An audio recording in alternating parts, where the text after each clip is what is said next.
Hello મિત્રો, છેલ્લે આપણે પ્રકરણ 3 માં વેગની વાત કરી, ઝડપની વાત કરી. એને શા માટે સરેરાશ વેગ અથવા સરેરાશ ઝડપ કહેવામાં આવે એની વાત પણ આપણે કરી. બરોબર, બંને વચ્ચેનો ફેર પણ આપણે જોયું. હવે આજે આપણે શરૂઆત દાખલાથી કરીએ. વેગ અને ઝડપને લગતો એક દાખલો આપણે જોઈ લઈએ એટલે આપણે કાલનું યાદ આવી જાય. તો ચોપડીમાં ઉદાહરણ નંબર 3.1 જોઈ લઈએ, જેમાં વેગ અને ઝડપ અલગ અલગ હોય, ક્યારે સમાન હોય એની વાત. તો જો ઉદાહરણ આપણે ગણીએ, ઉદાહરણ 3.1. હવે દેખો ઉદાહરણ 3.1 માં શું કહે છે કે કાર સુરેખ રેખા પર ગતિ કરે છે, કોઈ સુરેખ પથ પર ગતિ કરે છે, જેમ કે આકૃતિ 3.1. હવે દેખો આકૃતિ 3.1 માં आकृति आलेली है, ये आकृति આપણે ઉપયોગ કરીશું.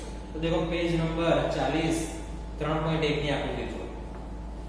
3.1 ની આકૃતિ પહેલા હું દોરી નાખું, બરોબર, પછી આપણે જોઈએ. તો દાખલા નંબર 9.1 સ્વાધ્યાય. આપણી આકૃતિ કંઈક આવી આલેલી છે.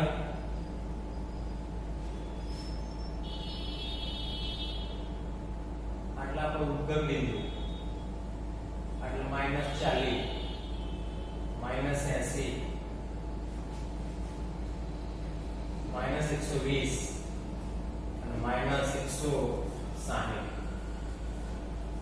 પછી આટલા 40 80 120 160 200 240 280 320 360 400. આવો કઈ પથ આલેલો હો, આ સીધો પથ. અને આ જે આલેલા એ બધા મીટરમાં, જે અંતરો આલેલા એ બધા સમૂહ આલેલા મીટરમાં. બરોબર. હવે આ ઉપર જે 120 જે હોય ને આ કીધો ઉદ્ગમ બિંદુનો ઓ વડે દર્શાવેલો હોય. પછી 240 મીટરે ક્યુ બિંદુ આલેલું અને 360 પી બિંદુ આલેલું. ચલો કંઈક આવું બતાવેલો, આવો પથ બતાવેલો. ચલો પાછા આવીએ 3.1 માં શું કહે છે. તો આકૃતિમાં 3.1 માં OP આ કાર 18 સેકન્ડમાં O થી P જાય છે. O થી P જાય. બરોબર. એટલે આપણે લખીએ કે ભાઈ O થી P જતા કેટલો સમય લાગે? 18 સેકન્ડ.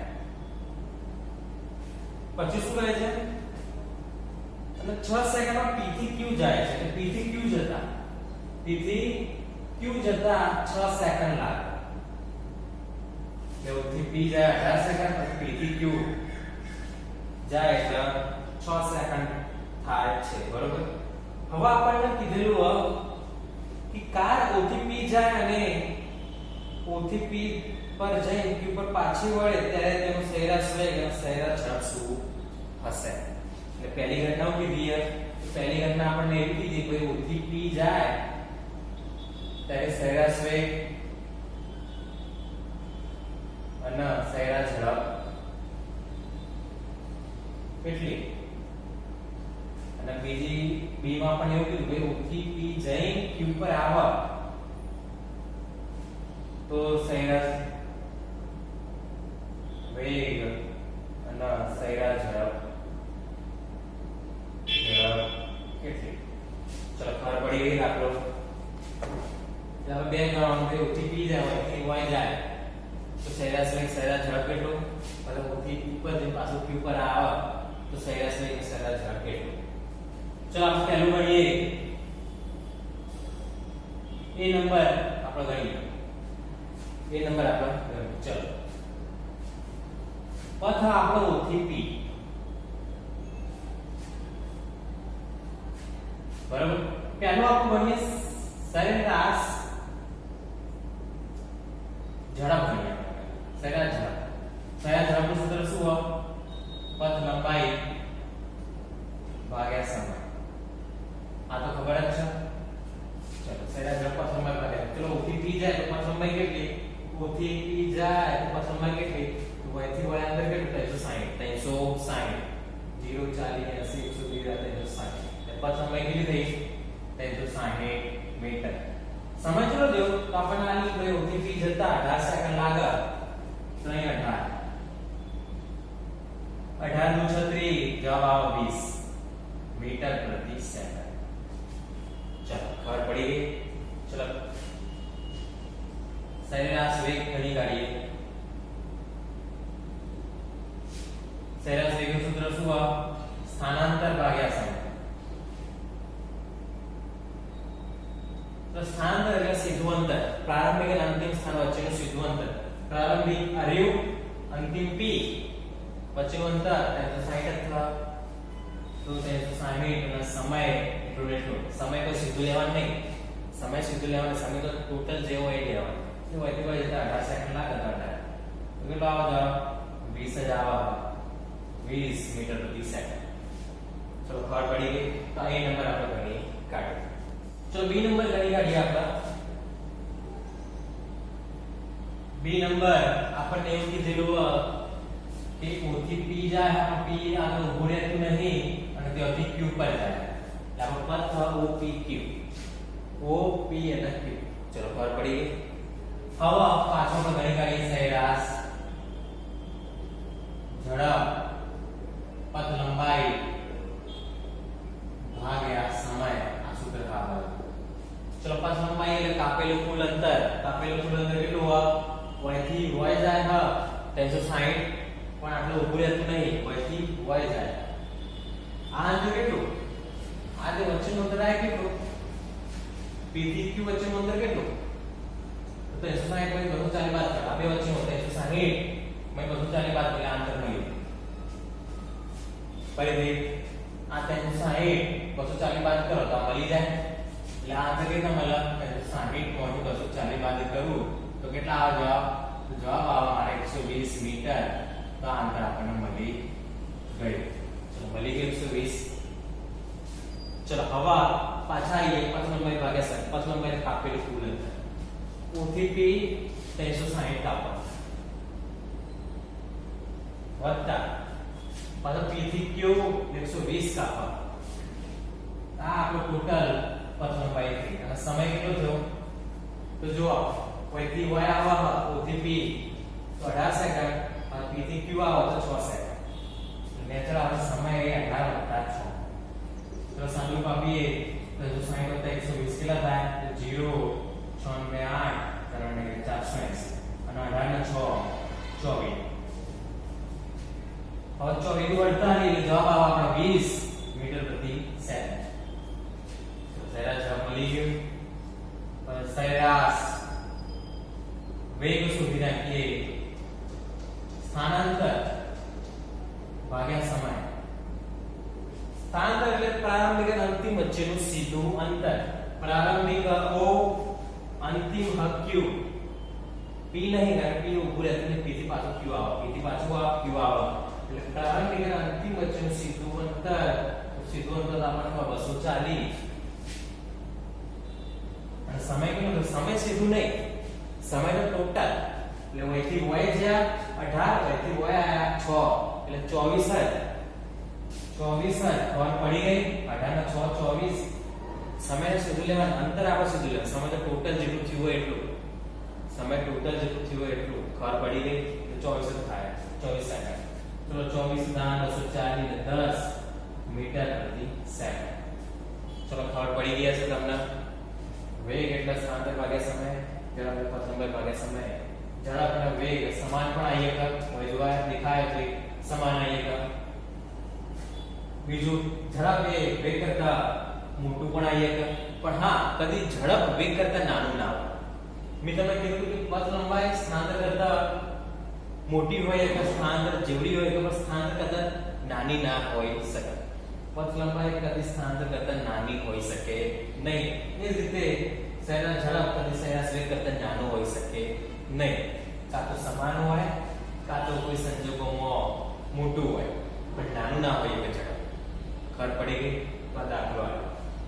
બરોબર? તો આ દાખલો નથી આવ્યો.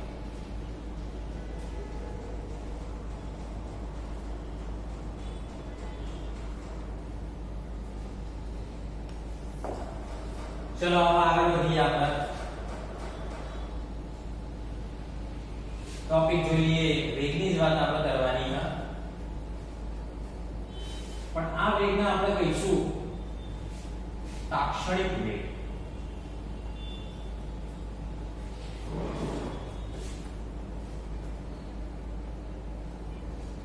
આ વેગને આપણે કહીશું તાક્ષણિક અથવા તો તત્કાલીન વેગ.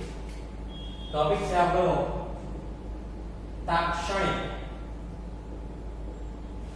વેગ અથવા તો તત્કાલીન વેગ. સરેરાશ વેગ નહીં. और તાક્ષણિક અથવા તત્કાલીન વેગ કોને કહેવાય એની વાત કરીએ તો ધારો કે આપણે એ બિંદુથી કોઈ બી બિંદુએ જાય. એ બિંદુથી બી બિંદુએ જતા આપણને 5 મિનિટ થઈ. એ બિંદુથી બી બિંદુએ જતા આપણને 5 મિનિટ થઈ. બરોબર? તો આપણને ખબર હતી આપણે કોઈ બિંદુથી બીજા બિંદુએ જઈએ. બરોબર? થોડો દૂર 5 મિનિટ થાય એવો રસ્તો હોય આપણે જઈએ તો આપણો વેગ અચળ રહેવાનો નહીં. અચળ રહેવાનો સતત 10 થોડો રહેવાનો. વચ્ચે ધારો કે ખાડો આવે તો ધીમું થઈ જાય, રસ્તો સારો આવે તો સ્પીડ વધી જાય. બરોબર? કોઈ ટ્રાફિક થઈ જાય તો ઊભું રાખવું પડે. એટલે વેગ અચળ ના હોય મોટાભાગે આપણે. બરોબર? વેગ અચળ વાળી ગતિ કરતા નથી. તો આપણે આટલા આયા તો આપણો વેગ હતો 10. બરોબર? 10 તો સારો થયો તો 20 થઈ ગયો કિલોમીટર પ્રતિ અવર. પછી ધારો કે 5 કિલોમીટર પ્રતિ અવર થઈ ગયો. આટા પહોંચી ચલો. બરોબર? આ હવે આ 5 મિનિટમાં બરોબર 5 મિનિટમાં આપણે જે અંતર કાપી એનો વેગ આપણો સતત બદલાય. પણ મારો ચોક્કસ વેગ મેળવવો હોય. સરેરાશ વેગ નહીં. સરેરાશ વેગ શું હતું? સરેરાશ વેગ એટલે સરેરાશ કાઢેલો વેગ. સરેરાશ કાઢવામાં આવે. બરોબર? 10 20 પહોંચો સરેરાશ કાઢીએ. સરેરાશ વેગ જેના માટે આપણે સૂત્ર હતું અંતર ભાગ્યા સમય. પણ આપણે અહીં મારા ચોક્કસ વેગ મેળવવો. આ બિંદુએ વેગ કેટલો એ મારે મેળવવો. આ બિંદુએ વેગ કેટલો એ મારે મેળવવો. તો મારા શું કરવું પડે? ધારો કે હોય જતા 5 મિનિટ થઈ. જો હું 5 મિનિટનો ગાડીઓ લઉં તો 10 20 ને 5 જોવા મળે. જો હું 3 મિનિટનો ગાડીઓ લઉં તો 10 અને 20 જોવા મળે. જો હું 1 મિનિટનો ગાડીઓ લઉં તો મને ફક્ત 10 જોવા મળે. એટલે મને જો હું સમય ઘટાડું તો મારો વેગ ચોક્કસ બનતો જાય. ફરીથી હોય જતા 5 મિનિટ થઈ. આ 5 મિનિટનો મારો વેગ થઈ ગયો વખત બદલાવાનો. 10 થયો 20 થયો પાછો 5 થયો. બરોબર? આ 5 મિનિટમાં મારો વેગ 3 વખત બદલાવાનો. એટલે જો હું 5 મિનિટ લઉં તો 3 વેગ મળે. એટલે ચોક્કસ મળતું નથી. જો હું ધારો કે આટલા ધારો કે હોય જતા 3 મિનિટ બરાબર બી થી અને એ વચ્ચે ક્યાંક 3 મિનિટ થી આગળ રાખીએ. જો હું આમ 5 મિનિટ જગ્યાએ 3 મિનિટ લઉં તો હોય 2 વેગ મળે 10 અને 20. તો આ ચોક્કસ મળતો નહીં કારણ કે 2 વેગ મળે. જો હું આ ધારો કે ઘટાડું હોય થી જતા 1 મિનિટ થઈ જાય. હોય જતા 1 મિનિટ થઈ અને આ બે વચ્ચે લઉં તો મને 10 મળે. 10 કિલોમીટર પ્રતિ અવર. એટલે જો હું સમય ઘટાડું તો મારો વેગ ચોક્કસ થઈ જાય. પેલા 5 હતો 3 મળ્યા ચોક્કસ ના મળ્યું. 3 મિનિટ લીધી તો એ ચોક્કસ ના મળે કારણ કે 2 મળે. 1 મિનિટ લીધું તો મને ચોક્કસ મળે 10. 1 મિનિટ લીધું મને મળે ફક્ત 10. બરોબર?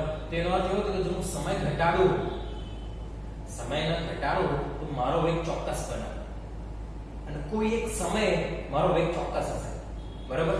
જો સમયનો ગાડીઓ લઈએ તો આપણો વેગ સતત બદલાવાનો. પણ કોઈ એક સેકન્ડ માટે મારો વેગ ચોક્કસ હોય ને. કોઈ એક સેકન્ડ માટે મારો વેગ ચોક્કસ હોય. ભાઈ 5મી સેકન્ડે મારો વેગ 10 હતો. 6મી સેકન્ડે બદલી જાય. 5મી સેકન્ડે 30 હતો કે ખબર પડી. ફરીથી 5મી અને 5 ધારો કે સેકન્ડ વધી રહી 5 6 7 8 આ રીતે. અને 10 સેકન્ડે વેગ બદલાય. ચોક્કસ આ તો નથી. આપણે જે બાઇક કાં એક્ટિવા ચલાવીએ તો એ આપણે ઓટોમાં હલતું કરે છે, ચોક્કસ એ તો નથી. એ થોડું ફેરફાર તો જોવા મળે જ છે. એટલે જો તાર 5મી સેકન્ડે 30 હોય, 6ઠી સેકન્ડે 31 થઈ જાય, પણ 5મી સેકન્ડે 30 હતું એ અચળ, બરાબર.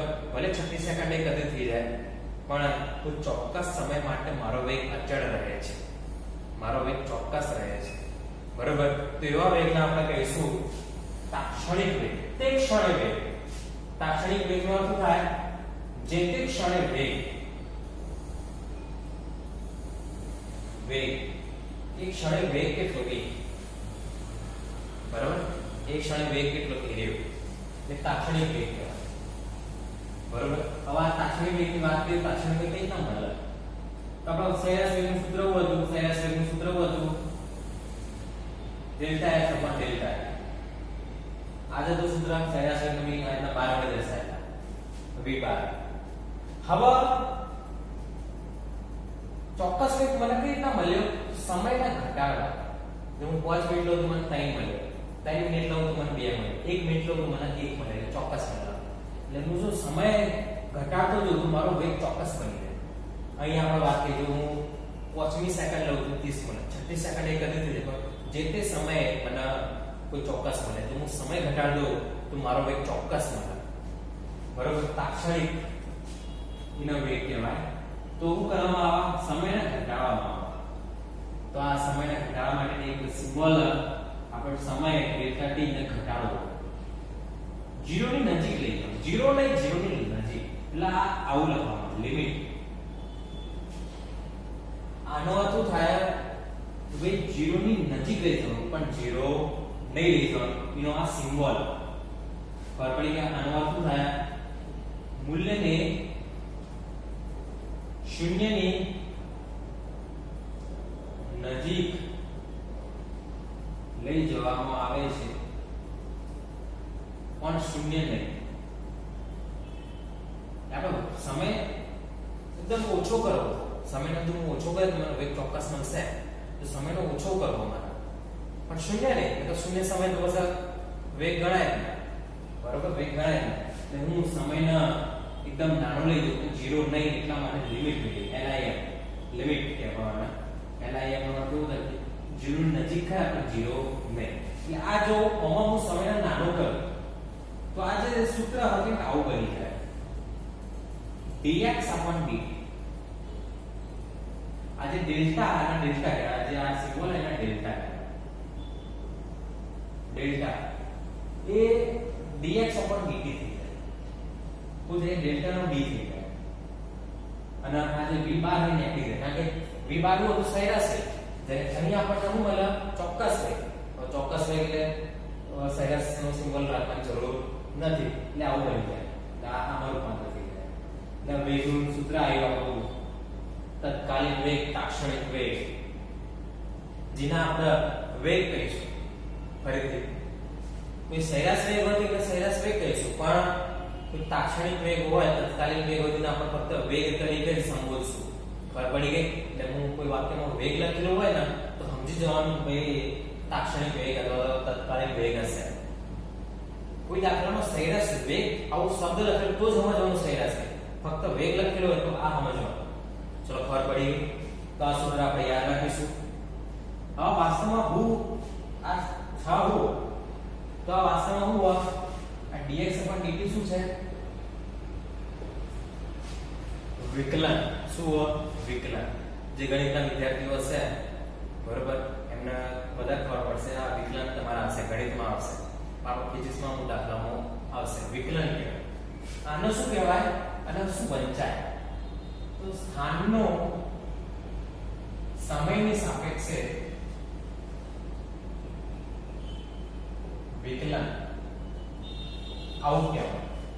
સ્થાન એટલે x, સ્થાન એટલે x. સમયની સાપેક્ષ, સાપેક્ષ એટલે નેચરલ, સાપેક્ષ એટલે જે સાપેક્ષ લેવાનું હોય હંમેશા નેચરલ. સ્થાનનું સમયની સાપેક્ષે વિકલન, એટલે વિકલનનો સિમ્બોલ. વિકલન, વિકલન એક ગાણિતિક પ્રક્રિયા. વિકલન શું? એક ગાણિતિક પ્રક્રિયા. એટલે x નું જો હું વિકલન કરું તો મને વેગ મળી જાય. શું? x નું સમયની સાપેક્ષે વિકલન કરું તો મને વેગ મળી જાય. તો વેગ શોધવાનું એક સૂત્ર, જો સ્થાનમાં હું આ ગાણિતિક પ્રક્રિયા કરું, ગાણિતિક ક્રિયા કરું વિકલનની, તો મને વેગ મળી જાય છે. બરોબર? તો આ વ્યાખ્યા યાદ રાખીશું આપણે. સ્થાનનું સમયની સાપેક્ષે વિકલન તત્કાલીન વેગ આપે છે. હવે આ વિકલન કઈ રીતના કરાય, વિકલન કઈ રીતના કરાય એના માટે અમુક સૂત્રો, વિકલન કઈ રીતના કરાય એના માટે અમુક સૂત્રો જે આપણે નેક્સ્ટ ટાઈમે એની વાત કરીશું વિસ્તારથી. નેક્સ્ટ લેક્ચર છે આખું વિકલન પર હશે, શું કરાય શું ન કરાય, કયા કયા સૂત્રો હોય. બરોબર? એની આપણે નેક્સ્ટ ટાઈમે વાત કરીશું, પણ હાલ આપણે આ યાદ રાખીશું.